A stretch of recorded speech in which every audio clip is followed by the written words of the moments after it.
सामना ओम नमो महाराष्ट्र मंडळ बोरिवली विरुद्ध आपण पाहत आहोत.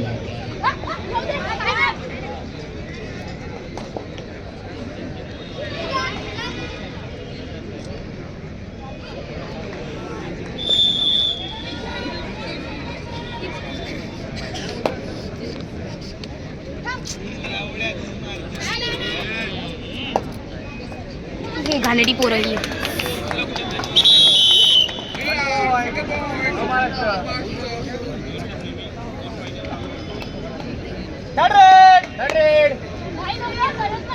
थर्ड रेड साठी प्रयत्न ओम नमो महाराष्ट्र मंडळ बोरिवली या संघाकडून जसे नंबर 10. ग्राउंड नंबर 2 यानंतर होणारा पुढील सामना प्रथम श्रेणी पुरुष गट जॉली क्रीडा मंडळ जोगेश्वरी श्रीकृष्ण क्रीडा मंडळ अंधेरी. पहिला पुकार क्रीडांगण क्रमांक 2, क्रीडांगण क्रमांक 1 तेजस्विनी क्रीडा मंडळ आणि माऊली क्रीडा मंडळ मालाड या दोन्ही संघांनी खेळण्याच्या दिशेने तयार राहायचं. यानंतर होणारा पुढील सामना क्रीडांगण क्रमांक 1 jolly Andheri Shrikrishna.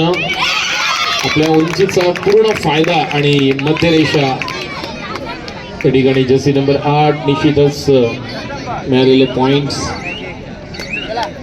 Jersey number 11 या खेळाडूला तुम्ही पाहिला संघर्षाच्या तर footwork temperament technique T for technique T for talent T for temperament it's going to be a terrific line and length. आपण पाहतो ज्या वेळेस ती तन्वी पण आहे.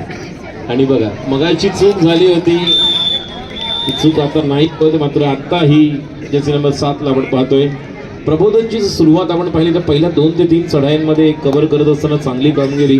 कुठेतरी फॉर्मेशनची गरज आहे, कव्हर उभी करावी लागणार आहे. थर्ड रेड कंपल्सरी पॉईंटची गरज.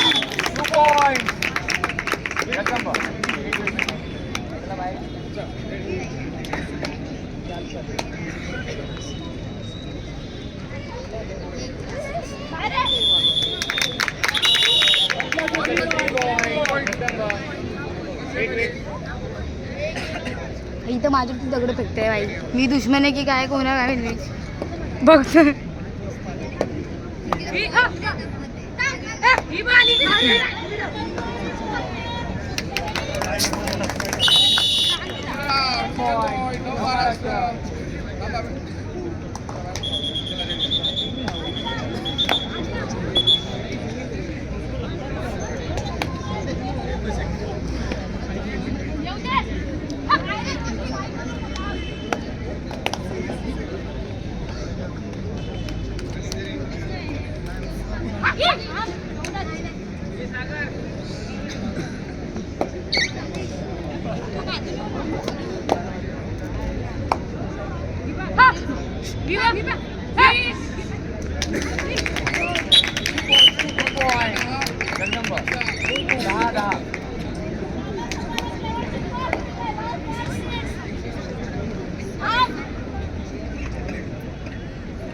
यांना ती संधी मिळालेली आहे. चांगला अँकल होत, क्या बात आहे, अप्रतिम सुंदर.